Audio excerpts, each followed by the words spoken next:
Audio কথনে সবাইকে স্বাগত জানাচ্ছি। আমরা শুরু করেছিলাম সমরেশ মজুমদারের লেখা উপন্যাস দৌড়।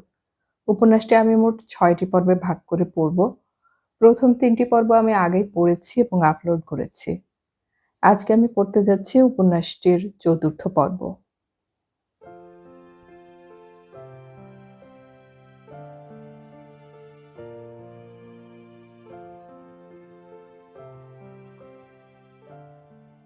চুপচাপ দাঁড়িয়ে থাকলো রাকেশ। কেমন একটা শূন্য বোধ চারপাশে ছুঁয়ে ছুঁয়ে যাচ্ছে। কি বিচ্ছিরি সব। ও হঠাৎ এত ইমোশনাল হয়ে গেল কি করে? বিশেষ করে রিয়ার জন্যে।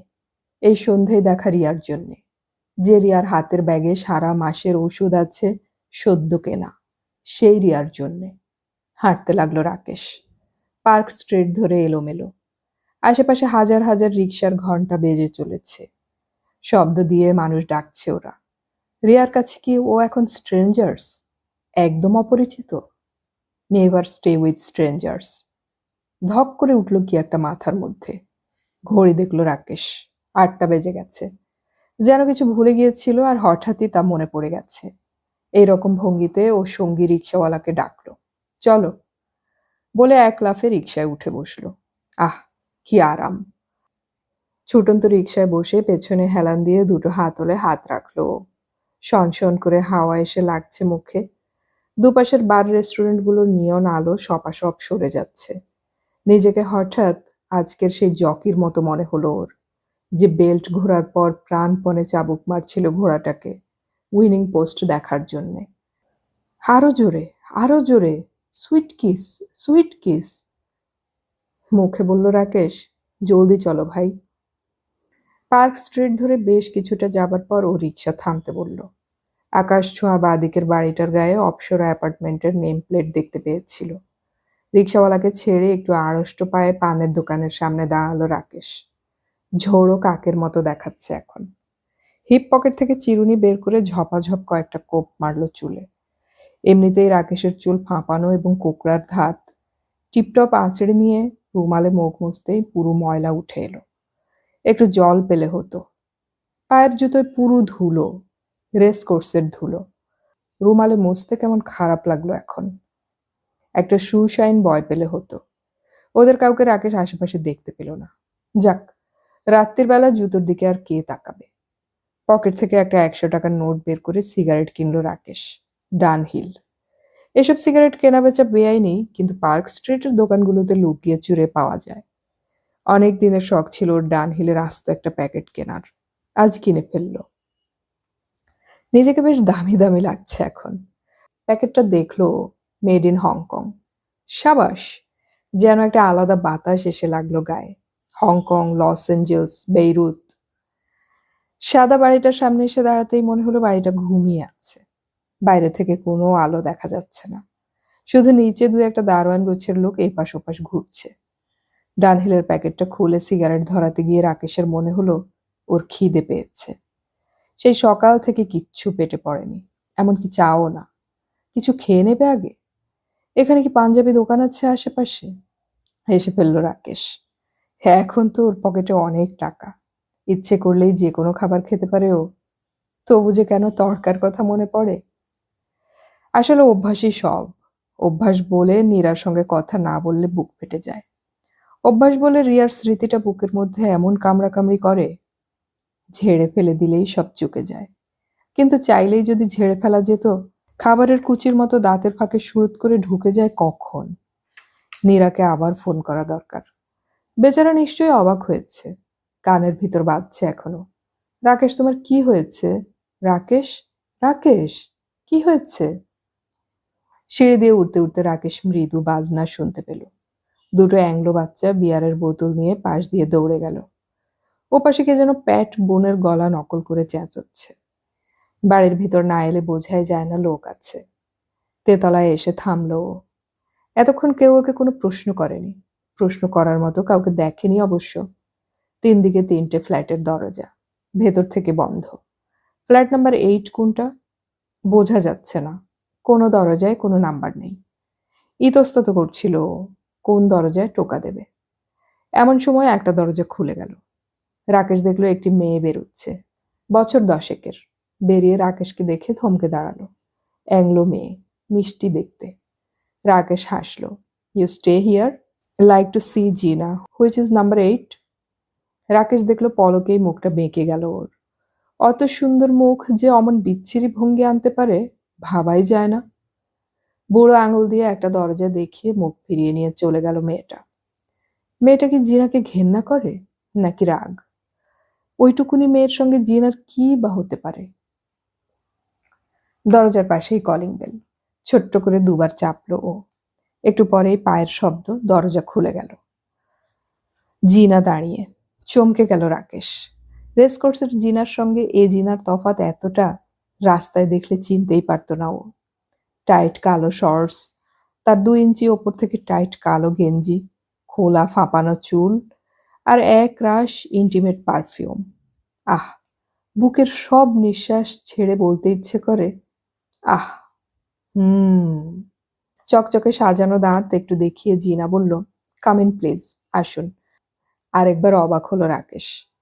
আরে ইউ নো বেঙ্গলি? বাহ! লিটল বিট, অল্প অল্প। লরেটোতে আমার 2-1 জন বাঙালি বন্ধু ছিল। দরজা বন্ধ করতে করতে বলল জিনা। ভেতরে ঢুকলো রাকেশ। জিনা এখন ওর পাশে দাঁড়িয়ে, প্রায় কান বরাবর ওর মাথা। কালো গেঞ্জির তলায় সাদা চামড়ার জেল্লা বেড়ে গেছে অনেকখানি। বুক দুটো, মেয়েদের কেন দুটো বুক বলে? যখন বলে বুক ফেটে যায়, তখন একটা বুক ঠিক থাকে, অন্যটা কাঁদে।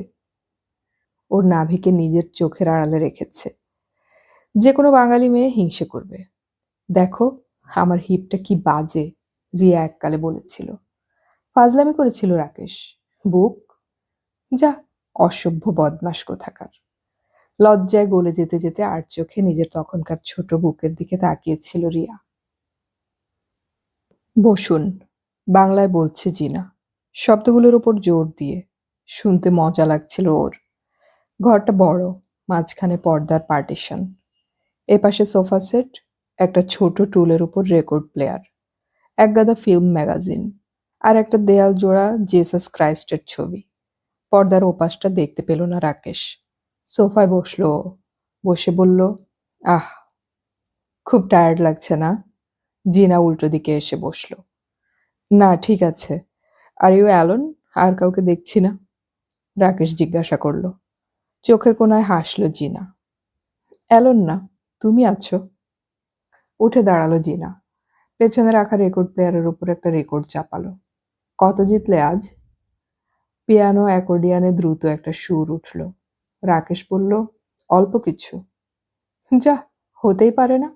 You gave us so high priced horse. You must made money. ঠিক আছে বাবা, I am not going to search you. সরে এলো। ডু ওয়ান থিং, বাথরুমে জল সাবান আছে, ঘুরে এসো, আমার খিদে পেয়ে গেছে। অবাক হচ্ছিল রাকেশ। জিনার ভাবটা এমন, ও যেন অনেক দিন ধরে এখানে আছে, স্বামী স্ত্রীর মতন। কিন্তু একটু জল দরকার, তাছাড়া তলপেটে ঈষৎ চাপ বোধ হচ্ছে। রাকেশকে উঠতে দেখে জিনা পর্দা সরালো। পর্দার ওপাশে ঘরের বাকিটা, একটা ডবল বেড খাট, ড্রেসিং টেবিল, ব্যাস, আর কিছু নেই। ঘরের একদিকে দরজা, সেটা দিয়ে ও বাথরুমে ঢুকলো। দরজা ভেজিয়ে ওর বাথটবে চোখ পড়তেই মনে হলো, স্নান করলে কেমন লাগবে। দেয়ালের ছোট্ট র্যাকে অনেক রকম স্প্রে, সাবান। রাকেশ জামা কাপড় খুলে আয়নার সামনে দাঁড়ালো। এমনিতে ওর চেহারা খুব মাসল ফোলানো না, কিন্তু চওড়া বুক আর পুরো থাইয়ের জন্য নিজেকেই ওর ভালো লাগে। বাথটবে শুয়ে পড়ল ও। শুয়েই দেখলো কোনার দিকে একটা প্যাকেট। হাত বাড়িয়ে তুলে নিল। এখন থেকে মাসের 30 দিনই আপনার। না, খোলা হয়নি এখনো। তার মানে জিনা এখন সুস্থ। বাথটাবটায় ওকে বেশ ধরে গেছে। একটু শীত শীত লাগছে, কিন্তু আরাম একেই বলে। ভালো করে সাবান ঘষে পরিষ্কার শরীরটায় ইন্টিমেট স্প্রে করলো রাকেশ। করে নাও হে, বারোয়ারি বাড়ির ভাড়াটে চাকরি যাওয়া রাকেশকে পেছন থেকে যেন একটু কিক করলো ও। বাথটবের জলটা ছেড়ে দিতেই হুড়মুড় করে শব্দ উঠল পাইপে। জল নেমে যাচ্ছে, কি সহজেই সব নেমে যায়। জামা কাপড় পরে বাইরে এলো রাকেশ। দারুণ ফ্রেশ লাগছে এখন। শোয়ার ঘরের পর্দা সরিয়ে দেখলো টেবিলে খাবার দেয়া হয়েছে 2টো প্লেটে, স্যান্ডউইচ আর চিকেন রোস্ট। ফ্রিজ থেকে দুটো বিয়ারের বোতল বের করে নিয়ে জিনা সোফায় বসলো। বসে একটা পা সামনের সোফায় তুলে দিয়ে দুটো হাত সাপের মতন সোফার হাতলে ছড়িয়ে দিল। বুকের মধ্যে ১০০ বুনো শুয়োর ডাকছে। হুম। শরীরের সব রক্ত যেন ইমার্জেন্সি বেল শুনে মুখের চৌহদ্দিতে জমা হয়েছে এখন। রাকেশ তাকিয়ে দেখল জিনার ছোট কালো শর্টসের চাপে উরুর সাদা মাংস কেমন ফুলে উঠেছে। সিল্কি সিল্কি গ্লেজ দিচ্ছে দুটো উরুতে। কোনো যুবতী মহিলার নগ্ন উরু এই প্রথম দেখল রাকেশ। ঈশ্বর, এখানে রোদ পড়ে না কেন? Hello, looks nice. ফিল্মে নামো না কেন? মাথা হেলিয়ে হাসল জিনা। এই একটা ব্যাপার। রাকেশের খুব গোপন দুর্বল জায়গা। সেই মফস্বলে থাকতেও যখন কলকাতার গল্প শুনত, তখন মনে হতো কলকাতার পথে ফিল্ম স্টাররা সব সময় ঘুরে বেড়ায়। সুন্দর চেহারার ছেলে দেখলেই সত্যজিৎ রায়রা এসে বলেন, আমার সঙ্গে কাল দেখা করুন। আর তাই কলকাতায় এসে প্রথম প্রথম রাস্তায় বেরিয়েই ও ভাবত কেউ আসবে, এসে বলবে। ফিল্মে নাম্বার প্রচণ্ড ইচ্ছা ছিল তখন। মফস্বলের সব ছেলেরাই হয়তো ভাবে, এইরকম ভাবেই ভাবে। টেবিলে বসলো ও। বিয়ার ঢালল জিনা। ফেনা উঠে ফুলের মতো উঁচু হয়ে রইল। জিনার একটা পা রাকেশের গায়ে লাগছে। কোনো প্রতিক্রিয়া নেই ওর। Have a sports. খেলা করো রাকেশ, মনে মনে বলল ও। হাতে গ্লাস নিয়ে দোলালো জিনা। চিয়ার্স। তারপর মুখ উঁচু করে ঢক ঢক করে পুরোটা খেয়ে নিল এক টানে। বিয়ার নামছে গলা দিয়ে, চাপা বাতাসে বুক সোজা হয়ে আছে। রাকেশ নিজের গ্লাস তুলল। ওপাশের প্লেয়ারে বাজনা বাজছে। খিদে পেয়েছিল রাকেশের। একরকম কথা না বলেই ওরা খেয়ে নিল। জিনার হাঁটুর তলার নির্লম পায়ের মাংসের গোছা হাঁটুর তলার নির্লম পায়ের মাংসল গোছা রাকেশের লোভ হচ্ছিল হাত দেবার। চিকেন রোস্ট চিবোতে চিবোতে বাঁ হাতটাও জিনার পায়ের গোছে আলতো করে রাখতেই যেন মুচড়ে উঠল জিনা। ও হুম। রাকেশ দেখল জিনার পা কি ঠান্ডা। নিজের গরম হাত নিজেই আবিষ্কার করলো। আঙুল দিয়ে হারমোনিয়ামের রিড বাজাবার মতো জিনার পায়ে খেলা করতে করতে খেয়ে নিল। ডিশগুলো সরিয়ে নিয়ে ভিতরে চলে গেল জিনা। রুমালে মুখ মুছে এবার একটা ডান হিল ধরালো রাকেশ। ও বুঝতে পারছে ওর শরীর ভিতরে ভিতরে গরম হয়ে যাচ্ছে। উঠে দাঁড়ালো। ঘরের মধ্যে পায়চারি করতে করতে যিশুর ছবিটার দিকে নজর গেল। আস্তে আস্তে ছবিটা উল্টে রেখে দিল। কিছু কিছু চোখ আছে, এই যেমন যিশুর চোখ, বিবেকানন্দের চোখ, যেন সমস্ত ছেলেবেলাটাকে উপড়ে এনে বর্তমানে হাজির করে বলে, দেখো, নিজেকে দেখো। দাঁড়িয়ে দাঁড়িয়ে টেবিল থেকে আরেকটা বিয়ারের বোতল তুলে ঢক ঢক করে খেয়ে নিল রাকেশ। ভীষণ মাতাল হতে ইচ্ছে করছে। বিয়ার কিছুক্ষণ মুখের মধ্যে রেখে কুলকুচি করে খেয়ে নিলে মুখের মধ্যে কেমন শিরশিরানি করে। আহ। জিনা ঘরে এলো। রাকেশকে দাঁড়িয়ে থাকতে দেখে বলল, কি হলো? রাকেশ তাকালো। হাসলো জিনা। তারপর দুটো হাত সামনে বাড়িয়ে পায়ে পায়ে এগিয়ে এলো পরীর মতো। What to dance? নাচ? জীবনে নাচেনি রাকেশ। শরীর বেঁকানো, পায়ের মাপা যাতায়াত, এসব শেখার কোনো সুযোগই নেই তার। কিন্তু মুখ উঁচু করে ঠোঁটটা দুমড়ে হাত বাড়িয়ে জিনা আসছে। রাকেশ জিনার হাত ধরল। প্লেয়ারের বাজনা যেন ঝড় তুলেছে। রাকেশের কোমরে হাত রাখল জিনা। দিয়ে একটা স্টেপ নিল। আর তখন রাকেশ দু হাতে জড়িয়ে ধরল জিনাকে। পিঠের দুপাশ দিয়ে হাতের মধ্যে জিনাকে নিয়ে পিষে ফেলল ও। বুকের সঙ্গে জিনার বুকের শক্ত অথচ নরম মাংসের চাপাচাপি হয়ে যাচ্ছে। রক্তের মধ্যে ছড়িয়ে যাচ্ছে আস্তে আস্তে জিনার হাত উঠল। ওর ঘাড়ের কাছে সাপের মতো পাকালো হাত দুটো। গরম নিঃশ্বাসে মুখ পুড়ে গেল রাকেশের। বুক যায়। টান টান চামড়ার মুখে সেই ল্যাপিস ল্যাজলি চোখ দুটো ক্রমশ উপরে উঠল। ঠোঁট ছুঁচলো করে জিনা কাছাকাছি হতেই ১০০ রাক্ষসের মতো রাকেশ ঝাঁপিয়ে পড়ল জিনার ঠোঁটে। গলে যাচ্ছে যেন ঠোঁট। আহ। অস্ফুট আর্তনাদ জিনা করে উঠতেই দাঁত থেকে ওর ঠোঁট ছেড়ে দিল রাকেশ। একটু রাগত ভঙ্গি জিনার মুখে। তারপর আবার একটু হাসি। জিভ দিয়ে নিজের ঠোঁট ভিজিয়ে নিল জিনা।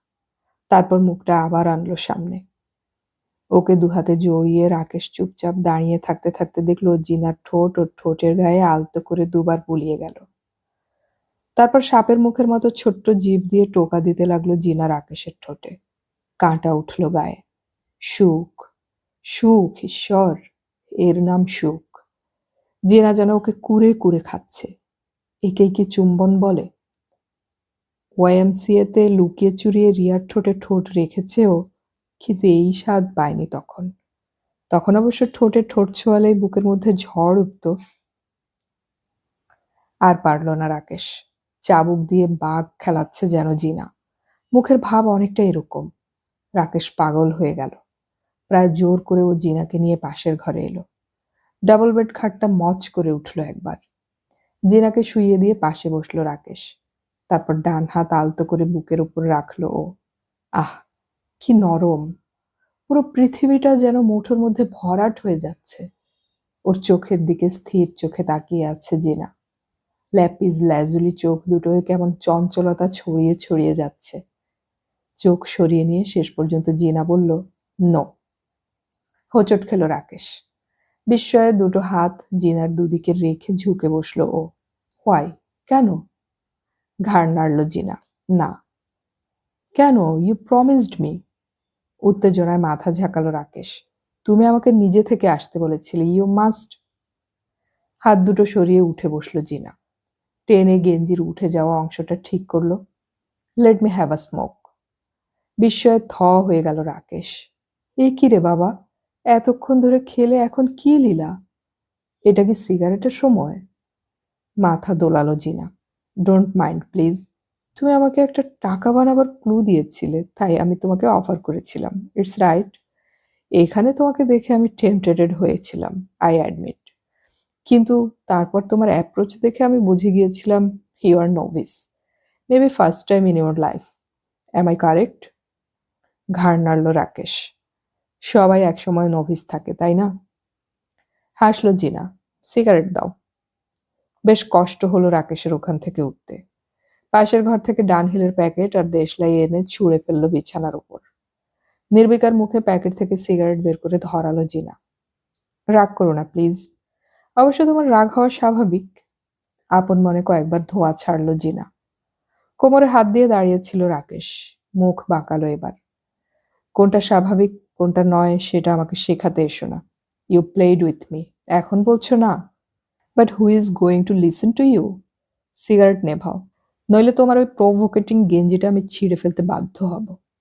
হাত মুঠো করে এগোলো। চোখ বড় হয়ে গেল জিনার। কি বলছো তুমি? এসো না, ডোন্ট। ওহো, I will shout. I don't want to be molested. দু হাতে কাঁধ ধরল রাকেশ। শাউট? চেঁচাও, যত পারো চেঁচাও। I don't believe a single girl in the world. তোমরা শুধু খেলতেই জানো। টান দিয়ে গেঞ্জিটা ছিঁড়ে ফেলল রাকেশ। প্রাণপণে ধরে রাখতে চাইল জিনা। গেঞ্জির কিছুটা উঠে এলো রাকেশের হাতে, কিছুটা রয়ে গেল জিনার গায়ে। তলায় আন্ডারগার্মেন্টস কিছু পরেনি জিনা। মৃদু আলোয় ওর নগ্ন উদ্ধত স্তন দু হাতের আড়ালে রেখে চকিতে পিছন ফিরল জিনা। ওপাশের ঘরের রেকর্ড প্লেয়ারটা ফুরিয়ে গেছে ততক্ষণে। ডিস্কটা বারবার ঘুরে ঘুরে খসখস শব্দ তুলছে। গজগজ করে উঠল Jina. You son of a bitch, you don't want to listen good things. Come, তোমার স্বাদ মিটিয়ে দেব। Yes, come and get syphilis. What? চিৎকার করে সোজা হয়ে দাঁড়ালো Rakesh. Yes, I am not bluffing. See in your own eyes. খাট থেকে নামলো জিনা। নিচু হয়ে ড্রেসিং টেবিলের ড্রয়ার খুলে একটা খাম বের করে এগিয়ে ধরল রাকেশের দিকে। আমার মেডিকেল রিপোর্ট, 7 দিন আগের। আমার ট্রিটমেন্ট চলছে এখন। I never stay with strangers, but someone spoiled me. ঝরঝর করে কেঁদে ফেলল জিনা। আমি প্রথমে ভেবেছিলাম তোমাকে নষ্ট করব, কিন্তু তুমি নোভিস। তুমি প্রথম অ্যাপ্রোচ করছো। আমি পারলাম না, তোমাকে নষ্ট করতে পারলাম না। ফুঁপিয়ে ফুঁপিয়ে কাঁদতে লাগলো জিনা। বিদ্যুতের আঘাত পেলে মানুষের চেতনা কেমন হয়? রাকেশ পাথরের মতো দাঁড়িয়ে জিনাকে দেখল। এখনো শরীরের কোথাও আবেদন নেই। ছেঁড়া গেঞ্জির ফাঁক দিয়ে যে স্তন এখন উন্মুক্ত আকাশের মতো পরিষ্কার। সেখানে চোখ রেখে কোনো বিকার হয় না মনে। বরং খোলা চুলে মুখ ঢাকা এই মেয়েটার কান্না কাঁপা শরীরটা দেখে কেমন মন খারাপ হয়ে গেল রাকেশের। নিজেকে কেমন লোভী, কামুক বলে মনে হলো। চোরের মতো ও বেরিয়ে এলো। পাশের ঘরে ঘুরে চলা ডেস্কটা থামালো। তারপর বলল, Gina, Gina, thank you for all of this and forgive me if you can. Good night. দরজা খুলে বাইরে বেরোচ্ছে, শুনল জিনা বলছে, সি ইউ টুমরো রাকেশ। বাইরে এখন বেশ রাত। সিঁড়ি দিয়ে নিচে নামতে নামতে সেই বাচ্চাটার কথা মনে পড়ল ওর। জিনার নাম শুনে মুখ বেঁকিয়েছিল মেয়েটা। তার মানে এরা জিনার ব্যাপার স্যাপার জানে। যৌন রোগগ্রস্ত মেয়ে ছেলে। সারা শরীর ঘিন ঘিন করে উঠল রাকেশের। পকেট থেকে রুমাল বের করে ঠোঁট মুছল ও। হঠাৎ ওর মনে হতে লাগলো ওর মুখে, চোখে, ঠোঁটে সর্বত্র জিনার স্পর্শের সঙ্গে সঙ্গে বিষ ছড়িয়ে গেছে। সেই বিষ এখন ক্রমশ রক্তের মধ্যেও বসে যাবে। তারপর ওর শরীর পৌঁছতে আরম্ভ করবে। মাংসগুলো খুলে খুলে পড়বে। আহ! চেনাশোনা একজন ডাক্তারকেও কি করে বলবে আমার শরীর নষ্ট হয়ে গেছে? এটা ঠিক, রক্তের সঙ্গে রক্ত না মিললে এসব হবে না। তবু বলা যায় কিছু? পার্ক স্ট্রিট দিয়ে হাঁটতে হাঁটতে একটা টিউবওয়েল দেখতে পেয়ে থমকে দাঁড়ালো। এক হাতে পাম্প করে অন্য হাতে জল নিয়ে মুখ চোখ ধুতে লাগলো রাকেশ। কুলকুচি করে মুখের ভিতরটা ধুয়েও তৃপ্তি হচ্ছে না। সাবান দিয়ে স্নান করলে যদি হয়। এখন বাতাসে বেশ হিমহিম শিরশিরানি। মাতালের মতো এক দঙ্গল কুয়াশা গায়ে গা লাগিয়ে বাড়িগুলোর মাথায় মাথায় চুপ করে বসে আছে। এই অদ্ভুত নির্জন রাত্রিরে দাঁড়িয়ে থাকতে থাকতে ওর অনেক দিন আগে এক সন্ধ্যের কথা মনে পড়ে গেল।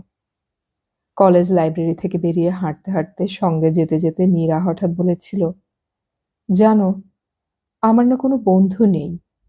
আচ্ছা, ছেলেরা কেন বন্ধু হতে পারে না? তুমি আমার বন্ধু হবে রাকেশ। তারপর প্রায় মধ্যরাতের কলকাতায় দাঁড়িয়ে কি মনে করে ফাঁকা রাস্তায় হঠাৎ যাওয়া গাড়িগুলোর দিকে চোখ রেখে গলায় আঙুল দিয়ে বমি করল রাকেশ। ছিটকে ছিটকে বিয়ারের গন্ধ মাখা মুরগির মাংসের পিণ্ড বেরিয়ে এলো গলা দিয়ে। যদি কেউ ভেতরটা পরিষ্কার করে জানতো বমি করে এত সুখ হয়। রাকেশ শুনল দুটো কুলি গোছের লোক যেতে যেতে বলল, শালা মাতওয়ালা হো গয়া, আরো বমি হোক ভগবান, আরো বমি হোক।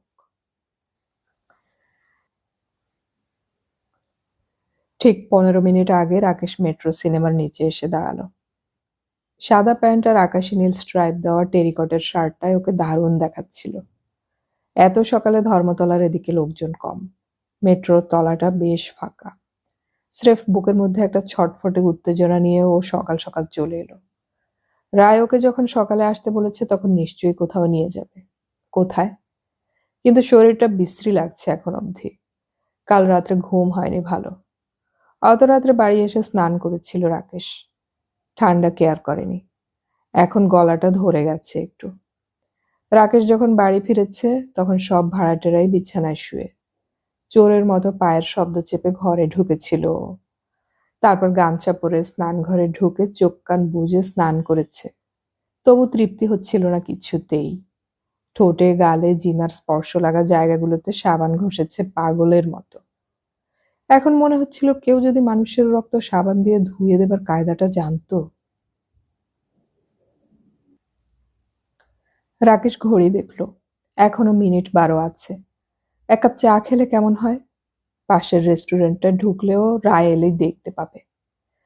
এক কাপ চা বলল রাকেশ। দোকানটা সবে খুলছে। রাকেশই প্রথম খরিদ্দার। সিগারেট ধরাতে ধরাতে ওর চোখ পড়ল কাউন্টারের উপর রাখা চকচকে টেলিফোনটায়।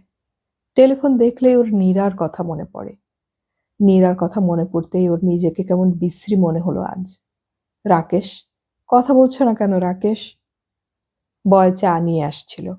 কাপটা নিয়ে ও সোজা কাউন্টারের সামনে চলে এলো। কাপে চুমুক দিয়ে ও জিজ্ঞাসা করলো একটা ফোন করতে পারে কিনা। কাউন্টারের পেছনের লোকটা হা বা না দুটোই হতে পারে এমন ভাবে ঘাড় নাড়তেই রাকেশ এক চুমুকে চাটা খেয়ে নিয়ে রিসিভার তুলল। রায় যদি এসে পড়ে, ঘড়িতে এখনো 5 মিনিট সময় অপেক্ষা করছে। 5 মিনিট মানে 300 সেকেন্ড। ওপাশে রিং হচ্ছে। খুব তাড়াতাড়ি আজ ওপাশের রিসিভার উঠল। নরম পাখির পালক বোলানো নরম গলা শুনল রাকেশ। হ্যালো, আমি রাকেশ। যেন অপরাধী হাজির। হো রাকেশ, তোমার কি হয়েছিল কালকে? তুমি হঠাৎ ছেড়ে দিলে কেন? একরাশ উত্তেজনা নীরার গলায়, যেন টকবক করে ফুটছে ও। আমি নীরা, আমি নষ্ট হয়ে গেছি। আস্তে আস্তে রাকেশ বলল, যা পাগল। কাল কাল তুমি জানো না তুমি কি করেছো। তুমি খুব ভালো করেছো রিসিভার নামিয়ে রেখে। তুমি এসো রাকেশ, তোমায় আমার দরকার। তুমি নিজে এসে দেখো। এসো। ঝর্ণার মতো কলকল করে বলল নীরা। কি হয়েছে তোমার? খুব অবাক হলো রাকেশ। এভাবে নীরা কখনো কথা বলে না। আমি আমি বোধহয় ভালো হয়ে যাচ্ছি, কেঁদে ফেলল নীরা। সত্যি? চিৎকার করে রাকেশ কাউন্টারের দিকে তাকিয়ে চুপ করলো। নীরা ভালো হয়ে যাচ্ছে মানে?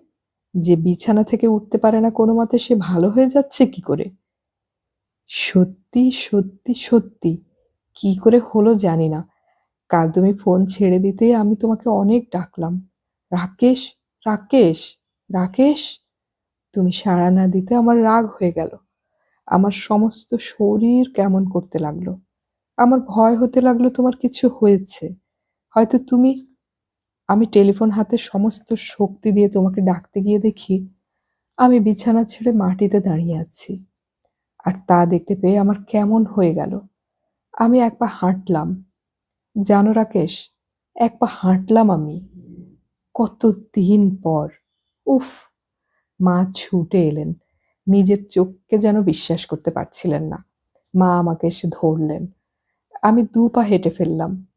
তোমার জন্য, শুধু তোমার জন্যে। সবাই এলো। ডাক্তার এসে তো অবাক। বলছে মেন্টাল শকে হঠাৎ এরকম ভালো হয়ে যেতে পারে।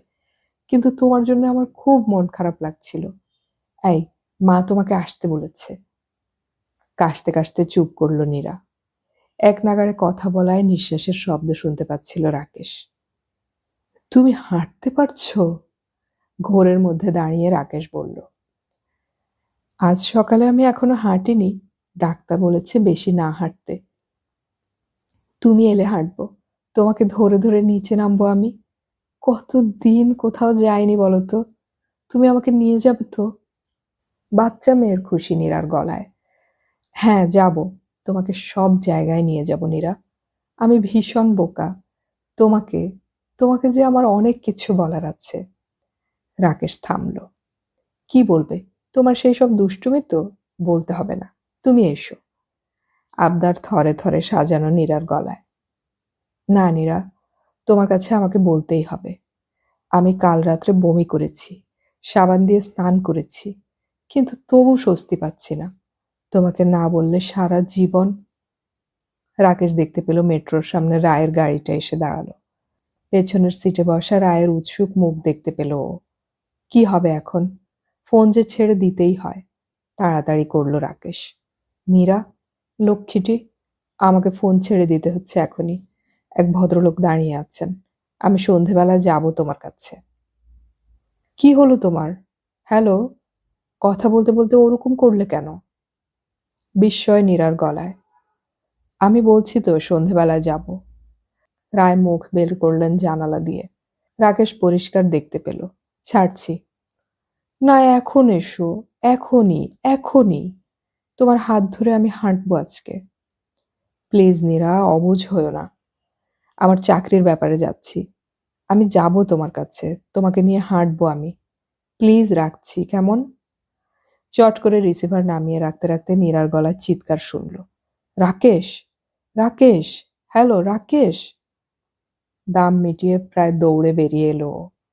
রায় বোধহয় ড্রাইভারকে চলে যেতেই বলেছিলেন। ওকে দেখে থামতে বললেন। গাড়ির হাতলে হাত রেখে রাকেশ বলল সরি। দরজা খুলে দিলেন রায়। মুখে বললেন চলো। রাকেশ বুঝতে পারল রায় অসন্তুষ্ট হয়েছেন।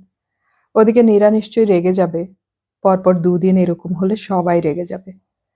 কিন্তু কোন দিক সামলাবে ও? রাকেশ দেখল গাড়ি সাউথের দিকে যাচ্ছে। রায় বসে আছেন চুপচাপ। সাদা হাওয়াই শার্ট আর চকোলেট রঙের দামি প্যান্ট। তবু বয়স ঢাকতে পারছে না সুড্ডাটা। রাকেশ বলল, আমি অবশ্য আগেই এসেছিলাম। রায় তাকালেন। It's all right. গাড়িটা চৌরঙ্গি রোড ছেড়ে বাঁ দিকে বাঁক নিল। নীরা হাঁটতে পারছে। আশ্চর্য! যে নীরার ভালো হবার কোনো সুযোগই ছিল না, সব কিছু কেমন গোলমেলে হয়ে যাচ্ছে। নীরার মা রাকেশকে খুব একটা পছন্দ করতেন না কখনো। অথচ আজ নীরা বলল ওর মা ওকে আসতে বলেছেন। সব কেমন হয়ে যাচ্ছে। নীরার মুখ মনে করল রাকেশ। মনে করতে করতে হঠাৎ মায়ের মুখ সঙ্গে গুলিয়ে গেল। কোথায় যেন মিল আছে। কোথায়? নীরাকে সব বলতে হবে, সব। লর্ড সিনহা রোডের সেই বাড়িটার সামনে গাড়িটা দাঁড়ালো। রায় নামতেই ও নেমে পড়ল। একসঙ্গে বিরাট চত্বরটায় হাঁটতে হাঁটতে রায় বললেন, আমার সঙ্গে ফোনে কথা হয়েছে। যে ভদ্রলোকের চার্জে পুরো ব্যাপার তিনি তোমার সঙ্গে কথা বলতে চান। Behave gentle and don't tell that race course business here. Rakesh তাকালো। শালা শুড্ডাটা বলে কি? রেস কোর্সে যাবার গল্প ঢাক পিটিয়ে বলার মতো রেস উড়ে ভাবছে নাকি? নাকি রায় নিজে রেস খেলেন দেখে ভদ্রলোককে জানাতে চান না? কথা বলল না রাকেশ। রায়ের সঙ্গে দোতলায় উঠে এলো। আজ রবিবার, অফিস প্রায় ফাঁকা। তবু বোঝা যায় এটা পুলিশের দফতর। এসব জায়গায় এলে কেমন অস্বস্তি হয়। কোনো কারণ নেই, তবু। একটা পর্দা ফেলা ঘরের সামনে এসে রায় ওকে সামনের বেঞ্চিতে বসতে বলে ভিতরে ঢুকে গেলেন। দরজায় দাঁড়ানো আর্দালিটা বোধহয় রায়কে চেনে। কেমন বিগলিত হলো যেন। রাকেশ শুনল একটা হেড়ে গলা রায়কে হ্যালো হ্যালো বলে সম্বর্ধনা জানালো। বেঞ্চিতে বসলো রাকেশ। এই লোক ভিতরে যে বসে আছে তার হাতেই রাকেশের সমস্ত ভবিষ্যৎ হাত পা বাঁধা হয়ে আছে। Your service is whereby terminated. Rakesh দীর্ঘ নিঃশ্বাস ফেলল। যেন ফটো ফিনিশ 3টে ঘোড়ার। কে জিতবে ক্যামেরা বলবে। সেই রকম বুক চাপা প্রতীক্ষা। সিগারেট খেলে হতো। নীরা ভালো হয়ে গেছে। হাহ, নীরা হাঁটতে পারবে। হঠাৎ রাকেশ দেখলো আর্দালিটা ওর দিকে এগিয়ে আসছে। সাব ডাকছে আপনাকে, ভেতরে যান। উঠে দাঁড়ালো তড়াক করে। আর্দালিটার দিকে তাকালো। খুবই নিরাসক্ত মুখ। রাকেশের কাছে ওর কোনো উৎসাহ নেই। লোকটার কোনো গোপন রোগ আছে নাকি? পর্দা সরিয়ে ভিতরে ঢুকতেই রাকেশ দেখলো ঘরটা বেশ বড়। ওপাশের জানালার ধারে একটা লম্বা টেবিলের উপর দুহাত রেখে এক প্রৌঢ় ভদ্রলোক বসে আছেন। মুখের চামড়া কেমন ফোলা। অতিরিক্ত মদ্যপান এবং তিরিক্ষি মেজাজের মানুষ হলে চোখের উপর নিচে এরকম ফোলা হয়। রায় টেবিলের এপাশে বসে চুরুট খাচ্ছেন। রাকেশকে যেন দেখতেই পেলেন না। একটা লম্বা হলুদ ফাইল থেকে চোখ তুললেন ভদ্রলোক। নাম কি? শালা, এইসব ভনিতাগুলো একদম সহ্য হয় না। ভদ্রলোক খুবই নিশ্চিতভাবে জানেন ওর পরিচয়। মনে হচ্ছে সামনের খোলা ফাইলটা এইসব ব্যাপারেই। তবুও জিজ্ঞাসা। তবু নেকু সাজতে হয় এসব সময়। রাকেশ নাম বলল। কতদিন ধরে এসব হচ্ছে? চিৎকারে রাকেশের কানে যেন তালা লেগে গেল। গম গম শব্দ উঠল ঘরে। লোকটার মুখ চোখ কেমন বেঁকে চুরে গেল। ক্ষয়ে যাওয়া দাঁতের ডগা দেখতে পেল ও। এসব মানে কি সব? রাকেশ সামনের চেয়ারের মাথাটা ধরল। কেউ ওকে বসতে বলেনি। আমি আপনাকে প্রশ্ন করছি। আবার সেই চিৎকার। কি বলবো? রাকেশ রায়ের দিকে তাকালো। কিছুই বলতে পারেন না? কারণ বলার কিছুই নেই। ভদ্রলোক উঠে দাঁড়ালেন। ইউনিভার্সিটিতে পড়তে পড়তে পার্টি করতে যাবার সময় খেয়াল ছিল না? আমি কখনো পার্টি করিনি, শান্ত গলায় বলল রাকেশ। লায়ার! চিৎকার করলেন ভদ্রলোক। আমি তোমার সব কিছু জানি, এভরিথিং। তোমার এক বন্ধু এখন প্রেসিডেন্সি জেলে পড়ছে। গুড লাক, তুমি বাইরে আছো। কি বলছেন কি? রাকেশ অবাক। অসীম বলে কাউকে চেনো? সরু গলায় জেরা শুরু হলো। হ্যাঁ, আমরা একসঙ্গে পড়তাম। অসীম অ্যারেস্টেড? কবে? মুখ বাঁকালেন ভদ্রলোক। সত্যি কথা বলুন, সত্যি কথা শুনতে চাই। মিস্টার রায় আপনাকে এনেছেন, নইলে আমি কথাই বলতে চাইতাম না। গভর্নমেন্ট সার্ভিসে আপনার মতো লোক থাকা মানে বোমের উপর বসে থাকা। আপনার সেই প্রেমিকার খবর কি? দ্রৌপদী না কি যেন নাম? দ্রৌপদী? হেসে ফেলল রাকেশ। মহাভারতের বাইরে ও নামের কোনো মেয়ে আছে বলে আমার জানা নেই। বাঁ হাত দিয়ে টেবিলে প্রচন্ড আঘাত করলেন ভদ্রলোক। You liar! দ্রৌপদীর সঙ্গে তুমি দীঘায় গিয়েছিলে। এই দ্রৌপদীর ভাই নকশাল মুভমেন্টে স্ট্যাবড হয়। আমি কোনোদিন দীঘায় যাইনি। নিজেকে শান্ত রাখল রাকেশ। হোপলেস। আবার বসে পড়লেন ভদ্রলোক। Mister Roy, please don't tell me to do all this things. আমি চেয়েছিলাম ও সত্যি কথা বলুক, কিন্তু দেখতেই পাচ্ছেন ওর অ্যাটিচিউড। ইউনিভার্সিটিতে থাকতে ওর এগেনস্টে ওয়ারেন্ট ছিল। 3 মাস আমরা খোঁজ পাইনি। সামহাউ কেসটা উইথড্রন হয়েছিল তখন। হতাশ ভঙ্গিতে হাত ঘোরালেন উনি। নাড়া খেল রাকেশ। আপনি ভুল করছেন। আপনি আরেকজনের সঙ্গে আমাকে গুলিয়ে ফেলছেন। আমাদের আগের ব্যাচে রাকেশ নামে একটা ছেলে পড়তো। তার নামে পুলিশের ওয়ারেন্ট ছিল। ইউনিভার্সিটির ক্যাম্পে বোম ফাটিয়েছিল ও। কি বলছো? সামনে ঝুঁকে বসলেন ভদ্রলোক। আপনি খোঁজ নিয়ে দেখুন। রাকেশ নিঃশ্বাস ফেলল। তোমার বাড়িতে কেউ এনকোয়ারিতে গিয়েছিল? হ্যাঁ, গিয়েছিল। একটু ভাবলো রাকেশ। একদিন সকালবেলায় একজন এসে কয়েকটা প্রশ্ন করলো। আমার ঘরটা ছোট, আমি একা থাকি। আমরা বাইরে দাঁড়িয়ে কথা বলছিলাম। আমাকে লোকটা বলল, এই কোয়ালিফিকেশনে এই চাকরি আমাকে মানায় না। কেন মিছিমিছি নিচ্ছি এইসব। কিছু কথা জিজ্ঞাসা করে লোকটা চা ফা খেতে চাইল। বিশ্বাস করুন, সেদিন আমার পকেটে তেমন কোনো পয়সাও ছিল না। আমি স্রেফ বলে দিলাম পয়সা নেই। তারপর লোকটা চলে গেল। আমি তোমার একটা কথাও বিশ্বাস করি না। তুমি তাহলে বলছো সেই লোকটা তোমার কাছে ঘুষ খেতে চেয়েছিল? ঘুষ তো বলিনি, চা খেতে চেয়েছিল। ফাইলটা আবার টেনে নিলেন ভদ্রলোক। রাকেশ বুঝতে পারছিল না এর ডেজিগনেশন কি। নিশ্চয়ই বড়সড় কেউ হবেন। এই যে এত সব কথা হচ্ছে, রায়ের যেন ভ্রুক্ষেপ নেই। চুরিটার অনেকটা এখন বাকি আছে। খুব প্রেম ফ্রেম করতে? ভদ্রলোক মাথা তুললেন। প্রেম? যাহ! রাকেশ হেসে ফেলল। আমি না, সেই রাকেশ। তোমার কথা জিজ্ঞাসা করছি। কি বলবে রাকেশ বুঝতে পারছিল না এবার। প্রেমের কথা বললেই রিয়ার মুখ মনে আসে। আর সঙ্গে সঙ্গে ফ্ল্যাশ বাল্বের মতো ওয়াইএমসিএ, বসন্ত কেবিনের দোতলা মনের মধ্যে জ্বলে জ্বলে ওঠে। কলকাতা শহরের রেস্টুরেন্টগুলোতে কেবিন সিস্টেম সবচেয়ে ভালো কোনটিতে আছে পরিষ্কার জানা ছিল তখন। বিবেকানন্দ রোডের একটা রেস্টুরেন্টের খবর পেয়েছিল রাকেশ। রিয়া আর ও দুপুরবেলায় গিয়ে দেখলো চমৎকার জায়গা। দোতলায় কাকপক্ষী নেই। ভারী পর্দা দেয়া কাঠের কেবিন। ফ্যান চালালেও পর্দা নড়ে না। মাঝখানে হলের মতো জায়গায় টেবিল চেয়ার পাতা আছে অবশ্য। তবে সেখানে কেউ খাবার নেয় না। কখন কেবিন খালি হবে তার জন্য চুপচাপ বসে আছে সব জোড়ায় জোড়ায়। কেবিনে ঢুকে রিয়া আবিষ্কার করেছিল দেয়ালগুলোতে অজস্র ছোট ছোট ছিদ্র, আর তার ওপাশে চোখের মনি জ্বলজ্বল করছে। প্রেম দেখছে। রাকেশ বলল, একটু আধটু, মানে কবিতা লেখার মতো। সব বাঙালি ছেলেদের মতন যা হয় আর কি। ভদ্রলোক তড়াক করে সোজা হয়ে বসলেন। সব বাঙালির তুমি কি জানো হে? সব বাঙালির তুমি কি জানো হে? আমি কখনো প্রেম করিনি। আপনাকে দেখলে অবশ্য তাই মনে হয়। রাকেশ মুখ নিচু করল। তবে বাঙালি বাঙালি করো না। ওয়েল, আমি ব্যাপারটা বুঝতে পারছি। তোমার কোনো প্রেমিকার পিতা এসব করিয়েছেন। যা হোক, তোমার কথা মতো সেই অন্য রাকেশ যদি থাকে, তাহলে দেখি আমি কি করতে পারি। বাট এইসব প্রেমিকাদের থেকে সাবধান হও। রায় এবার উঠে দাঁড়ালেন। থ্যাঙ্কস, এবার চলি। 1 মিনিট, তুমি যাও। ভদ্রলোক রাকেশকে বলতেই ও ছিটকে বেরিয়ে এলো। বাস, ঘাম ছুটিয়ে দেওয়া একেই বলে। প্রেমিকার বাবা এই কর্মটি করেছে। এটা একটা আজব ব্যাপার। ওর জানাশোনা কোনো মেয়ের বাবা পুলিশ অফিসার নয়। তাহলে স্রেফ কেউ চুপলি খেয়েছে। ইনডাইরেক্টলি রাকেশকে বাম্বু দেবার ব্যবস্থা করেছে। কে হতে পারে? রিয়ার মা বাবা? রিয়ার মা হতেই পারে না। ভদ্রমহিলা ওর দিকে কেমন মিষ্টি মিষ্টি করে তাকাতেন যেন। আর রিয়ার বিয়ে হয়ে গেছে অনেক দিন। একদিন পরে কেউ এসব করে নাকি? টুপি যা পরাবার রিয়াই তো পরিয়ে দিয়েছে। তাহলে থাকছে নীরার বাবা। নীরার সঙ্গে তো ওর ঠিক প্রেম নয়। নীরার সঙ্গে তো আজ অবধি ও কোনো কেবিনেই ঢোকেনি। কিন্তু নীরা যে কেমন করে কখন ওর প্রয়োজনের হয়ে দাঁড়িয়েছে, অনেকটা কালীবাড়ি অথবা গির্জের মতো, লোকে তা প্রেমিক প্রেমিকা বলে ধরে নিতেই পারে। নীরার বাবা অবশ্য মায়ের কথায় ওঠেন বসেন।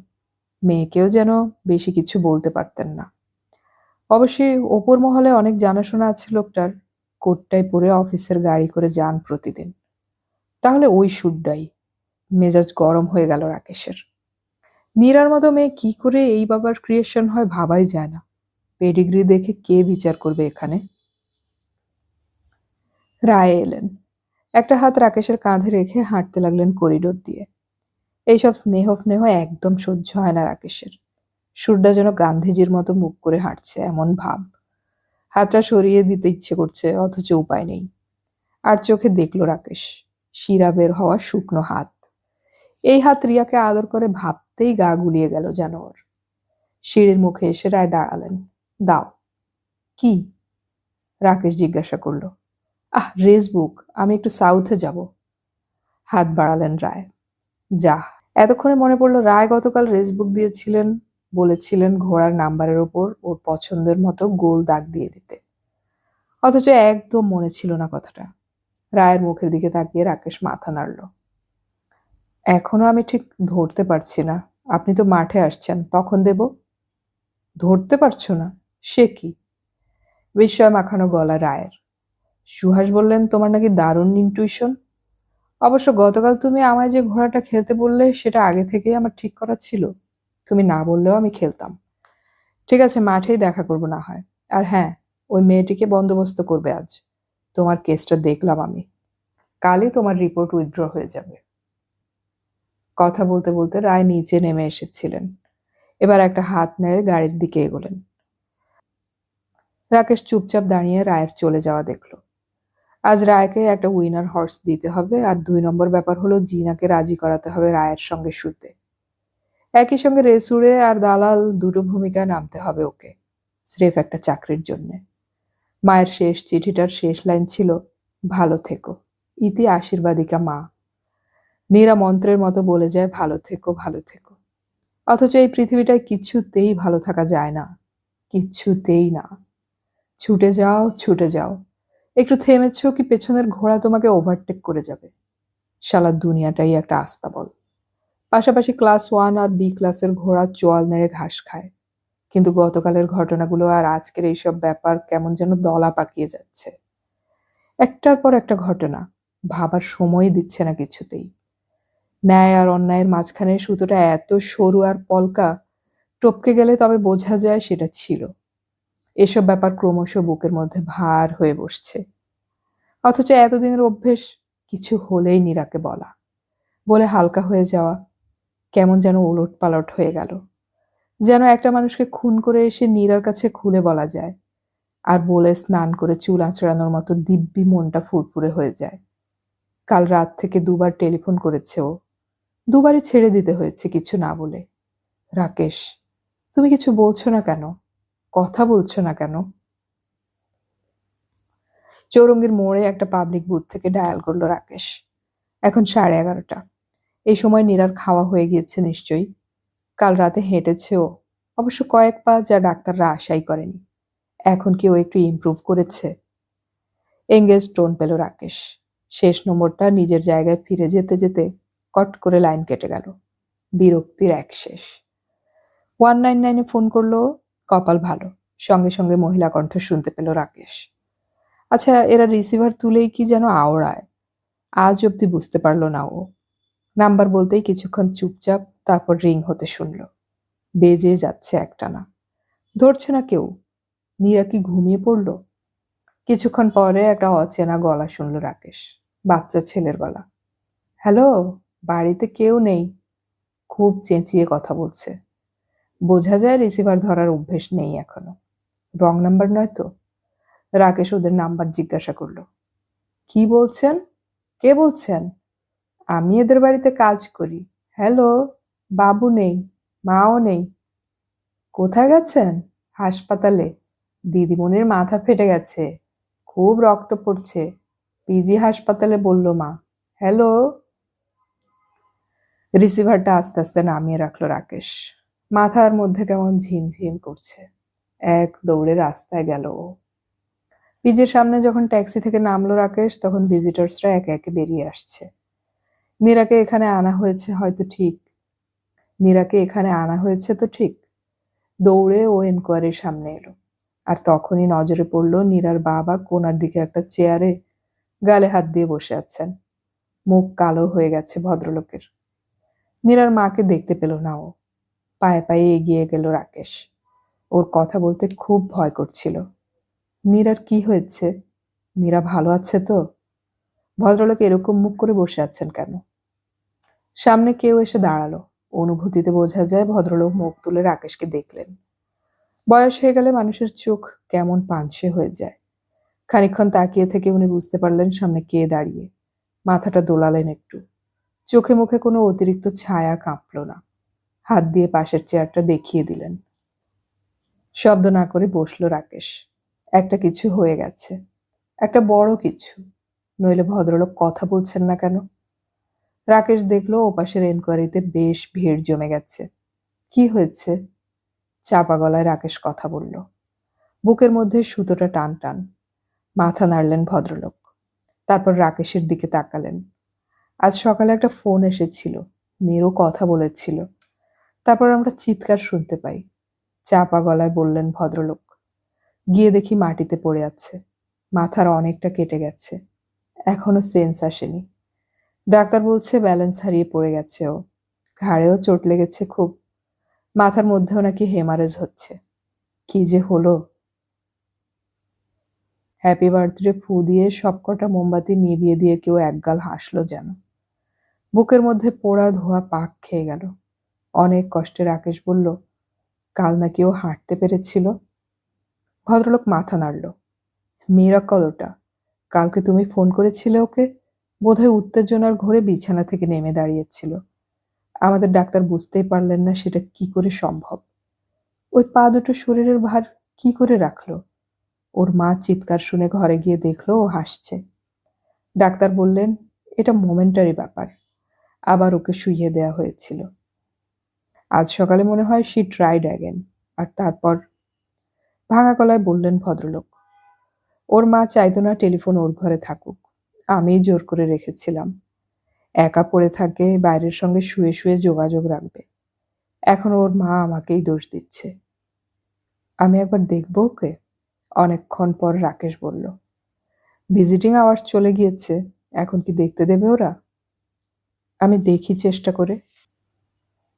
দেখো, ওর মা এইমাত্র বাড়ি গিয়েছে, ফিরে এলে আমি যাব। তোমাকে সহ্য করতে পারছে না আর ওর মা। বলছে তোমার জন্যই নাকি নীরু পড়ে গেছে। যা করার এখনই করো, আমি থাকতে থাকতে। কোথায় আছে ও? ভিক্টোরিয়া ওয়ার্ডে।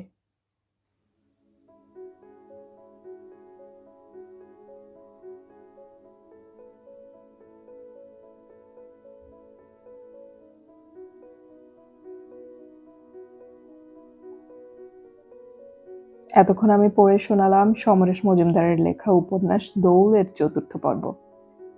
অডিও কথনে আমাদের গল্প পাঠ ভালো লাগলে চ্যানেলটি সাবস্ক্রাইব করে রাখুন এবং বন্ধুদেরকে শেয়ার করুন। উপন্যাসটির বাকি পর্বগুলো খুব শীঘ্রই আপলোড করার চেষ্টা করব, শোনার আমন্ত্রণ রইল। বাকি পর্বগুলো আপলোড হওয়ার সাথে সাথে নোটিফিকেশন পেতে হলে আমাদের সাবস্ক্রাইব বাটনের পাশের বেল আইকনটি চেপে রাখুন। উপন্যাসটি আপনাদের কেমন লাগছে তা কমেন্টে অবশ্যই জানাবেন। গল্প পড়ি, গল্প শুনি, বাংলা গল্প ছড়িয়ে পড়ুক সবখানে।